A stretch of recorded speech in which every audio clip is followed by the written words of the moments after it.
In recent years, Nintendo has gone all in on open worlds. From the huge connected Hyrule of Breath of the Wild and Tears of the Kingdom, to Bowser's Fury, a Mario game whose levels are all part of one big ocean. But not all open worlds are created equal, and recently some of Nintendo's attempts at going open world have been less than perfect. For example, Mario Kart World. The game's big selling point was its huge map connecting each of its racetracks, but fans and reviewers felt this open world was empty, with little to do. Or how about Metroid Prime 4? At the center of its world, there's a big, open and totally empty desert which players have to travel across. Not only does this feel like a waste of time, but it just seems totally out of place in a Metroid game.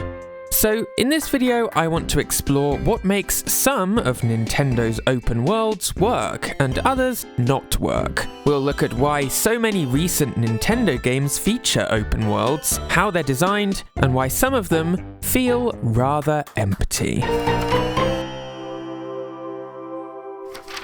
Part 1. Why Nintendo went open world.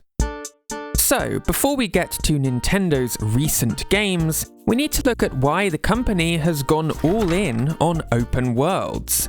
In many ways, the first open world game created by Nintendo was the original Legend of Zelda. From the opening moments, players are plonked down in Hyrule, told almost nothing, and are free to go just about anywhere they want. It was this openness that made Zelda such a hit in 1986. But as the series progressed, Zelda games became less and less open. When making A Link to the Past, for instance, director Shigeru Miyamoto wanted the game to be similarly open-ended, but this caused some big issues. He explained in an interview, "The problem with making an open-ended version of Zelda like that was the messaging and plotline. If you ignore structure like that, then the plotline can quickly get screwy, and NPC messages start to not make sense." In other words, the more focus Zelda put on story, the harder it was to create an open experience.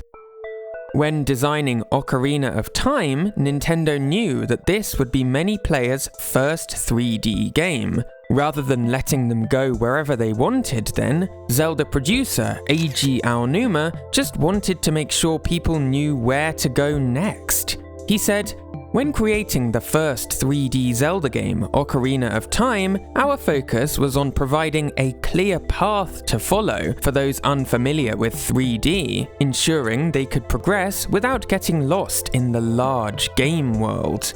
Again, creating an open world was less important than giving players a satisfying and controlled experience.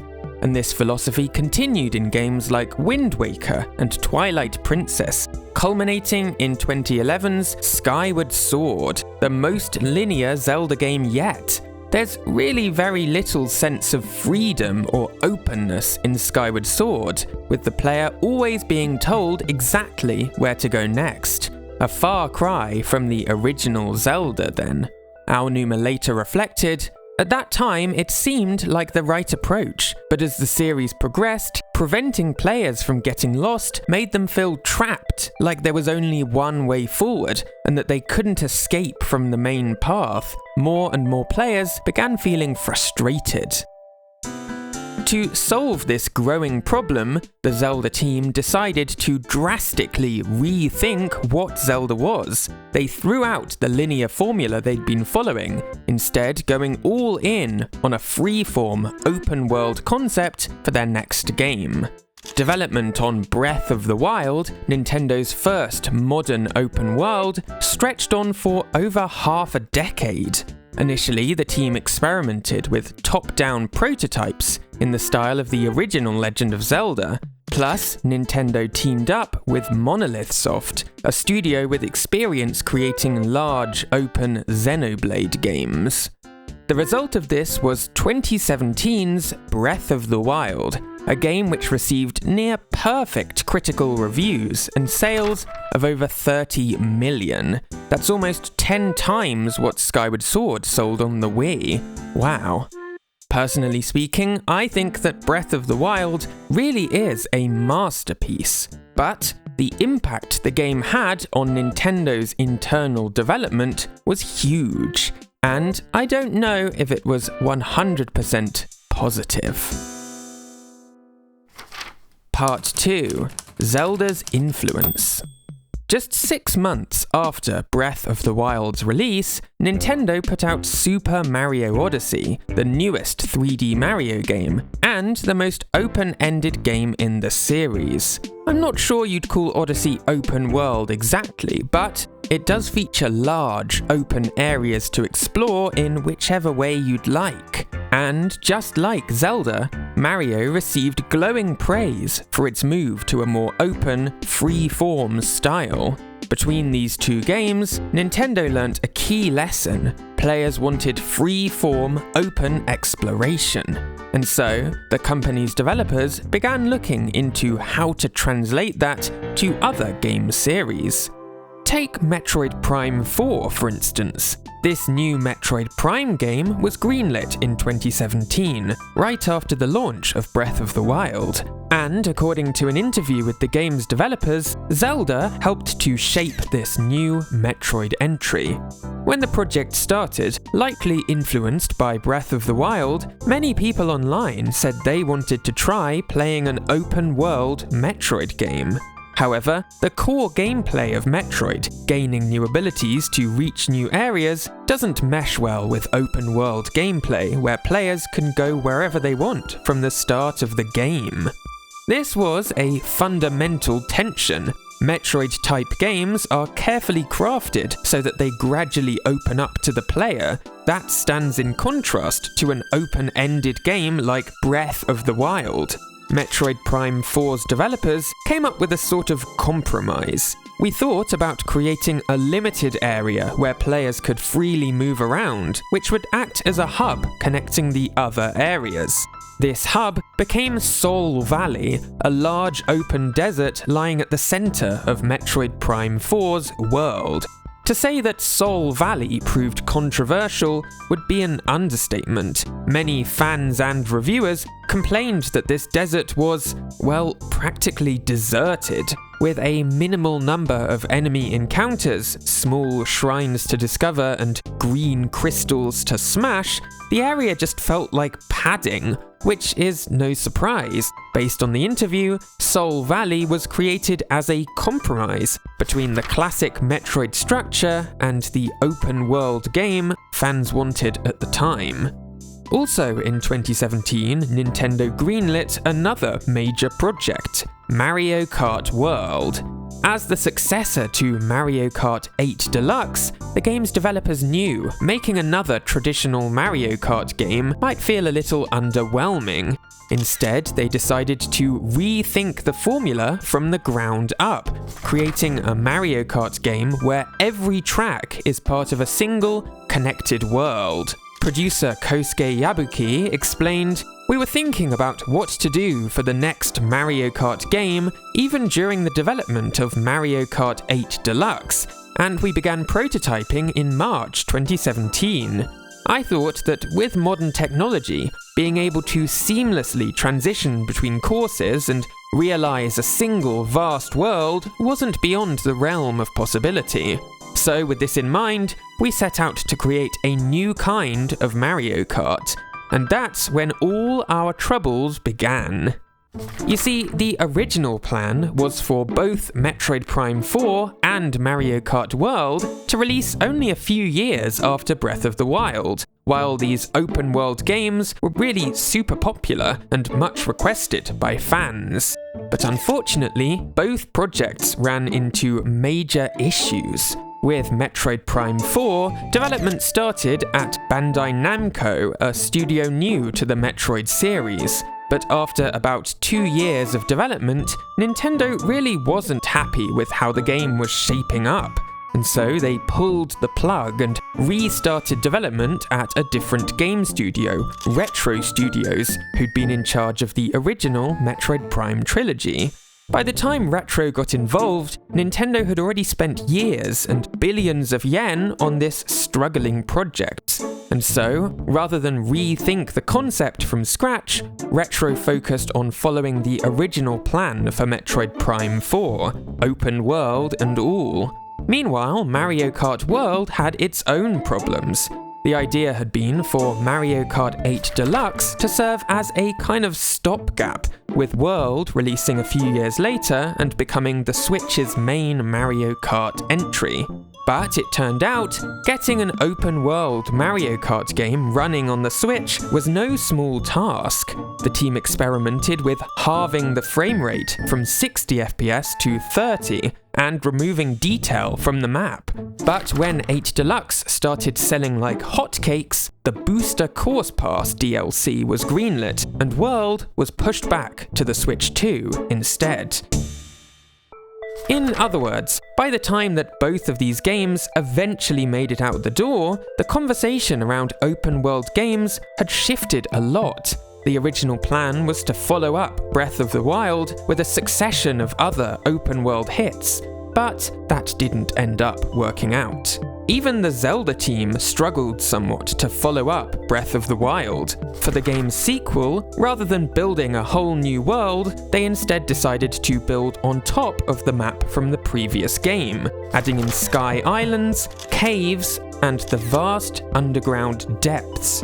The moment you first discover the depths is really memorable. It's almost pitch black, stretching off endlessly into the distance. As you explore, you'll encounter interesting enemies, structures, and the light root plants which light your way. However, as you keep exploring, the novelty begins to wear thin. You'll encounter those same enemies and structures again and again, and eventually, the depths begin feeling somewhat samey. And that's not really surprising, as the depths were designed less as a cohesive world and more as a playground for the game's new building mechanic. According to director Hidemaru Fujibayashi, caves and the depths emerged after we came up with the Ultra Hand building mechanic as a way to further expand the possibilities of this new gameplay. Which makes sense. As you explore the depths, you'll find lots of zonai mechanical parts which can be used to build all sorts of vehicles. And the space was designed to be large, so that you could use these vehicles to travel long distances through it. As a result, the actual landscapes themselves took something of a back seat. They weren't designed by hand, but rather through procedural generation, or in other words, an algorithm, Fujibayashi explained. To put it bluntly, the depths took a surprisingly short amount of time to create. As the inverse of the surface map, high points of the surface became low points of the depths, while low points of the surface, like rivers, became high walls in the depths. When I shared my idea for the depths with the programmers, they created a prototype almost immediately. Now, don't get me wrong, the depths weren't thrown together, they weren't rushed or anything. It's just that the actual landscape itself was less important than providing a large play space for the Ultra Hand tool. Compared to Hyrule from Breath of the Wild, which felt new and groundbreaking, the depths feel a lot more derivative. And, as a result, this part of the game garnered mixed feedback. Exploring the depths is fun, but after a while, you can predict what's around the corner. So, to step back, in 2017, Nintendo was on top of the world. Breath of the Wild and Super Mario Odyssey both feature large, open areas to explore, and were rewarded for this openness with glowing reviews and massive sales. But when Nintendo tried to recapture that magic, they largely failed. Metroid Prime 4 and Mario Kart World were both stuck in development hell, and when they eventually released, fans weren't really buying what Nintendo was selling, metaphorically, that is. However, there is one Nintendo open world following Breath of the Wild that did recapture that magic, I think. And by comparing it to Soul Valley or The Depths, we can pinpoint exactly where Nintendo's open worlds have been going wrong. Part 3. Open isn't always best. In 2021, Nintendo released Bowser's Fury, an open world which stands in stark contrast to everything I've discussed so far. Previous 3D Mario games, like Sunshine and Odyssey, featured large, explorable levels, but for the first time, Bowser's Fury connected each of those levels together into one single map. In other words, an open world. Now, Bowser's Fury is just a side mode to Super Mario 3D World on the Switch. It takes less than 10 hours to complete from start to finish. And yet, the game feels stuffed to the brim with unique and interesting things to see and do. From kittens who need returning to their mother, to plessy races on the open ocean, to the game's 100 cat shines. The world of Bowser's Fury feels alive and exciting, in contrast to Metroid Prime 4 or Mario Kart World. Had Tears of the Kingdom's depths been just a bit smaller, with less repeated enemy camps and abandoned mines, I think it just might have been received more positively. It could have felt similar to Bowser's Fury, but as things stand, it just feels like the content is spread too thin. This really points to the core issue, I think. Nintendo learned the wrong lessons from Breath of the Wild. Yes, the Hyrule of Breath of the Wild is large, but it's not size alone that makes it so fun to explore. What really matters is what the Zelda team calls multiplicative gameplay. That is, when lots of different gameplay systems interact together to create unique experiences. So, as an example, if you have 3 different enemies and 3 different weapons they can use, those different combinations multiply together, giving you 9 unique outcomes. But really, Breath of the Wild has lots of different enemies, weapons, and more. Depending on the weather, the terrain, the time of day, every enemy encounter feels different. This so-called multiplicative gameplay means that Nintendo took advantage of every inch of its open space with Breath of the Wild. Compare that to Mario Kart World, where driving in the desert feels the same as driving in the city, which feels the same as driving through the grasslands. Wherever in the open world you are, you're doing largely the same thing, and that makes the open world feel somewhat meaningless. It's the same in Metroid Prime 4's Soul Valley. There's a small handful of menial tasks to do here, like smashing green crystals and fighting the same enemies, but it largely feels like padding between the actual levels of the game. In fact, the game's developers knew that Soul Valley wasn't great, but they decided to focus on just getting the game done. We recognised that during the game's longer than expected development, players' feelings on open world games changed. However, after restarting development once already at Retro Studios, the idea of going back to the start again was unthinkable. So we resolved to see the original vision through to the end. In the end, an open world is just another tool in a game designer's tool belt. It can be used well or used poorly, and if the goal of these open worlds is to give players more freedom, there are other ways of doing that. Super Mario Bros. Wonder, for example, gives players freedom through choice. You can tackle different levels in different orders, skip entire stages, and still reach the end, all without needing a massive open world. Now, does this mean we've seen the last of Nintendo's open world games? I definitely don't think so. The Zelda team has already indicated that their next project will follow in the footsteps of Breath of the Wild and Tears of the Kingdom, and I honestly look forward to the idea of exploring another huge Zelda world. But equally, I hope that Nintendo think carefully about which games benefit from open worlds and which do not. And next time we see an open world from Nintendo, I hope it's a little less like Soul Valley and a little more like Bowser's Fury.